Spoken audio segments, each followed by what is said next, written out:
Welcome to Crowns of Fire, Episode 12. And today we're starting a massive new project that's going to turn out absolutely beautiful, as well as the new Pale Garden update released, and we got a whole lot of awesome new blocks that came with that. So stick around till the end of the video to see a quick farm on those new blocks. If you've been keeping up with my channel, you know I've been building a giant game a few hundred blocks away from this location. But then I realized I don't have an actual base. That entire build is just the game. In this episode, I'm going to be building a base I've designed. It's really cool looking, and it's a gothic castle style build. It's gigantic and really beautiful, so I can't wait for you guys to see it. Alright, so we've gotten a few of the little sections of this base laid out. It's going to be much longer, probably about another 100 or 200 blocks in that direction, and then about 200 or 300 blocks that way. So we got a lot left to do, but I think it's about time we get to the construction of these actual towers and arches. So these squares are going to be our towers, and they're just going to be a square tower, but I've come up with a design that looks really good, and these little gaps are going to be arches that go alongside the towers. We have two arches in between each tower, and then on the very end of these, we have one extremely large tower that will make it a bit easier to split it up into the different four walls. I do not currently have a design for the bigger towers, so we're actually going to go start in the middle over here and build up a smaller tower before we build the big one. So I'm going to get into that right now. Now, because of the way these arches are built, we don't technically have to build the full tower on these bottom layers. Up a little bit higher at about, so let's say 17, 20 blocks, we will have to build up the full square of tower. But on these bottom layers, this bottom layer will not be showing, and inside the entire base will be hollow because it's so big. So this section is only going to be a front, and then the arches are going to go in a little bit, and we're going to use a glass trick for that to make it look like that they go much farther in than they really do. I've done some testing with this in a creative world, and it actually came together really well. So I'm just going to get to finishing this real quick, and I think it'll come out really nicely. Alright, so we've built up the main area for this little thing here, and before we get into putting the details into this tower, we're going to build a few of the little arches up on the sides, just to give it that little bit of extra detail there. And then we'll get on to making this thing really look beautiful. We've now put the first arch into place, and it's not 100% finished, but I've got the main layout for it done. And now we're going to get to detailing the tower quite a bit more. Only problem is, I've run most of the way out of blackstone. So, before we're able to continue much, I need to go collect some more of that. Alright, we have enough blackstone to continue for a little while now. Here soon, I'm going to run out again and have to run the gold farm. But we're going to get a whole bunch more of this laid out with some of this wool so that we know where we're building.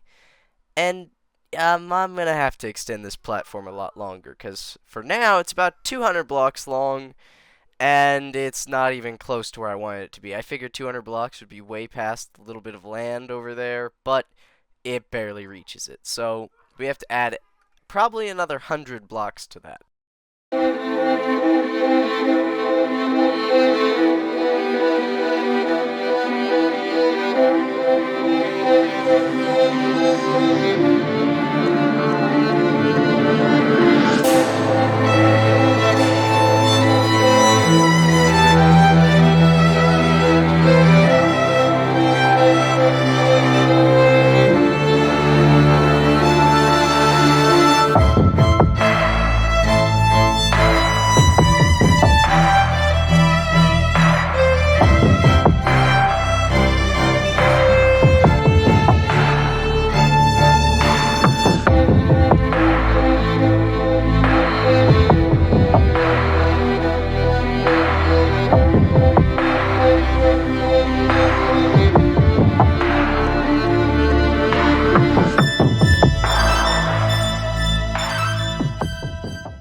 We have a lot more of this done than I even expected. We still have a few details to put in. As you can see, the arches to the left aren't quite as finished as the one to the right, and the one to the far left is really not done. We still have to add a lot of the roof details as well, But overall, this build is coming along amazing, and it's just what I wanted for this. And for the inside of this arch here, we use this little glass trick with a layer of the tinted glass so no light can get through. And then we have block back and use blackstone. You can't really tell it's glass from a distance away, but when you're up close like this, you can kind of see it a little bit. The detail that's not the greatest up close, but at a distance, it just looks absolutely amazing. Like it goes into this never-ending hallway, which is exactly the look I was going for. The Pale Garden update just released in Minecraft, and I am super excited. And I'm instantly going to try and find some of the Pale Garden areas, because I want that wood. I really, really want that wood. Alright, here's a dark oak forest we've found previously. Let's see if any Pale Garden spawns nearby. Come on. Darn. Nothing here. Moving on to the next one. Alright, we've located another dark oak forest, and the chunks are loading really slowly. But it's also on a hilltop, so hopefully we have a Pale Garden somewhere nearby. Yes! Yes, we found it! Oh, that did not take long at all. Yes! Alright, we're gonna get a whole bunch of wood, and ooh. Oh, I'm so excited. Let's get destroying this entire forest, because I want all the wood I can grab, as well as some creaking hearts would be amazing. Oh, no way! Right off the bat, a creaking heart. Oh, that's an evil, evil sound. Alright, so I got a small little farm worked out here. It's extremely manual. I need to automate it here in a minute. But you just kill them. Need to block this off, but I spawned all the creakings in already, so I don't got to deal with that yet. And then we have to destroy all the resin clumps back here so that you're safe. And then come back over here and slap them a few more times. Very simple, very easy, very productive. I already have almost a stack, and I've barely been running it for about 5 minutes. Alright, so we've come up with a pretty simple design here. It uses just pistons pushing this back and forth so that it will break the resin when it spawns. And then back here, we have a simple hopper block activating these repeaters into these blocks, and then going up through these slabs, activating the pistons so that only one side is active at a time.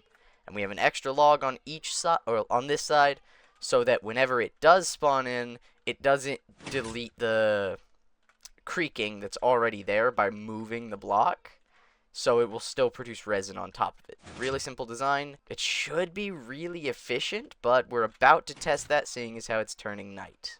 Alright, so I've been testing this farm for a little while, and it's way more efficient than I first expected. It's produced a lot, and this is barely like a quarter of what I've made. And the best part is, you don't have to use some powerful sword. Any default sword will work. I use the iron sword just because it has decent durability, and you don't need sweeping edge either because it kind of has it built in as long as you're just hitting a bunch of mobs close together. And, oh dang, it is so powerful. In one night, you get about 18 stacks of resin clumps. So, very efficient, very simple, and could easily be scaled up and made more efficient. If you get into a good groove of somewhere like this, too, then you can get so many resin clumps without even having to move your mouse. It could easily be AFK'd with an auto clicker, but with the amount you get, you probably will never need to AFK. I've gotten the main outline for the wall done, and I still need to go in and detail this side of it. This side's mostly done. I need to do a bit on top, and as you can see, it's really big. It's bigger than the dungeon run build, but somehow it's taking me less time to get a whole lot more detail into it, which doesn't make much sense, but this is absolutely gigantic, and I was going to go a bit longer, but I realized I probably won't be able to do that. So I went here and ended it. This will be one of the big towers, which I'm working on the design, and it should be done soon. And we got one little fully finished section right here, which looks really neat. It's going to be really awesome to have this whole build done so I can have a whole bunch of farms inside and, somewhere I can actually live, because technically right now I'm just a wandering hobo. Make sure and come around next week, because we are going to be doing the first playtest of level 1 of Dungeon Run. This is super exciting because I've been working on the projects for a few months now, and it's finally starting to show some really neat results.